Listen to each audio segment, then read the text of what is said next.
So this video is for an MK Sabers Basic Operations Guide.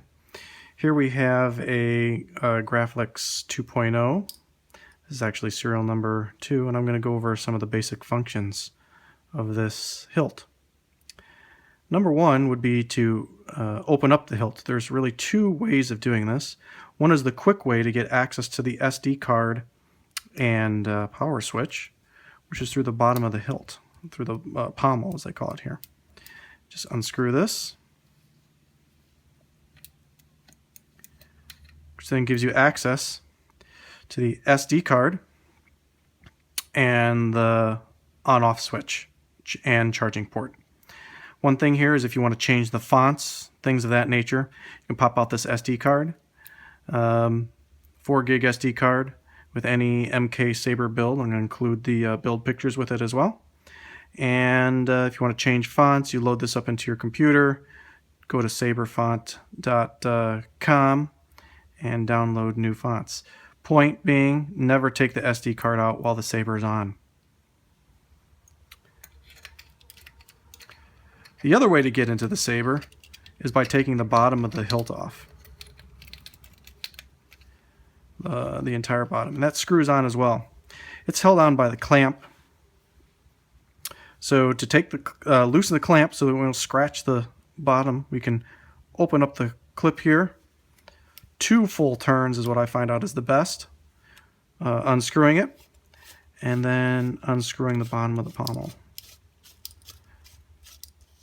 That then reveals the crystal reveal, which is really nice. Goth 3D Knights chassis, printed, 3D printed. This also gives us access to the charging port kill key, as well as the SD card, a little bit easier access. Let's go over charging mechanism. If I want to charge it, I just pull the kill key out, which will actually boot the Saber and turn it on. But then it gives me access to the charge key. For the charger, smart chargers, the battery is a lithium-ion PCB protected battery, and so it's essentially a smart battery that'll charge. You just plug it in and it'll charge as much as it needs to. A full charge will last 1 to 2 hours on this model, and can take anywhere from 1 to 5 hours to recharge, obviously depending on how much you used it. I've got the battery charger here just to kind of show proper operation. That lightsaber it does the boot sound. You can see the nice crystal reveal and some accent LEDs. And if I wanted to charge it, it'll start charging it as soon as I put it in, and it also shuts off the Saber. So you see that I plugged in the charger. It then shut off the LED for the crystal reveal. And I've got the charger over here, and you'll see that the charger actually goes to a red LED. And so that shows that you're actually charging, charging the hilt. Once that LED on the charger turns green, then it shows that the battery is fully charged. That lightsaber was Luke's. And so the kill key is actually a spinning kill key, and it will once it's in and the crystal isn't powered on, there's no power going anywhere. That's for long-term storage, things like that. You can spin this and it actually turns on the Saber. That lightsaber was Luke's and his father's before him, and now it calls to you. Now let's go through the functioning. Now, assembly of the Saber is the same thing. This screws on, so screw it until it's handful of turns. Line it up. Then it's the 2 full turns, and then close it. Now on to the operation of the Saber. There's really one activation switch. I've made these to where the red button activation switch is actually functional. And then a lot of people think that this is a button as well, but this is just the blade retention screw. Okay, and so this actually screws out. It's currently holding in the blade plug, which is just a nice accent feature. So if you have it on display case, it's an older version of a KR Saber's blade plug. And so to activate the Saber, once it's been turned on, we just tap the button, one quick tap.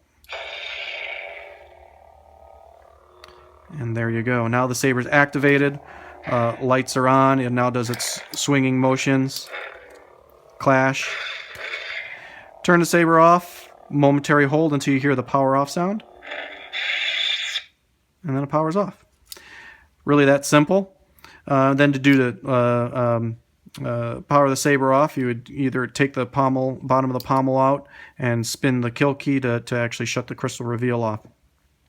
These sabers do go into, they're running the Nano Biscotti 3.0 or version 3 soundboard. After about, I think, 2 minutes, they do go into deep sleep mode, which goes into a low power mode if you want to display the saber with the crystal reveal on a stand or something. They do go into a low power mode. If it does go into low power mode, the first time you hit the momentary contact switch, it actually reboots the board, so you'll hear that boot sound again.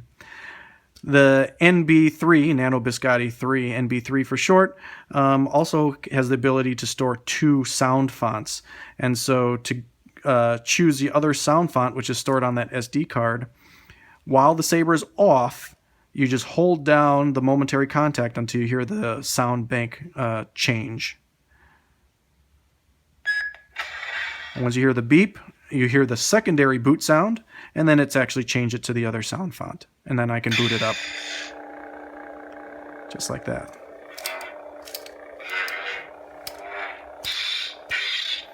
Shut down the blade, same thing, momentary contact, and it'll shut down.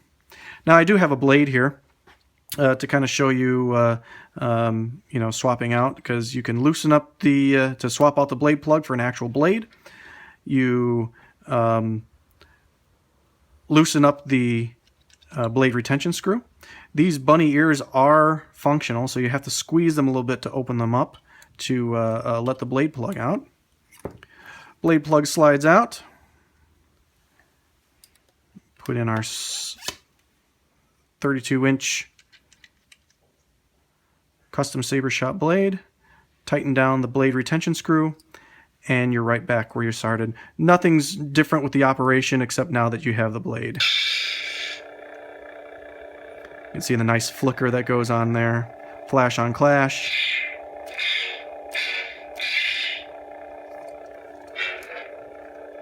Power it down.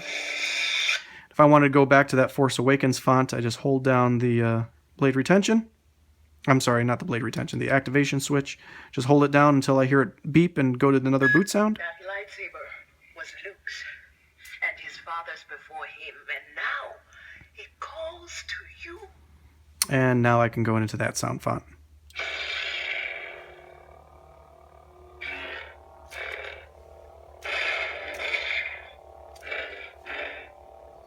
And there you go. That is the basic functionality of MK Saber's custom-built Graflex 2.0. Thank you.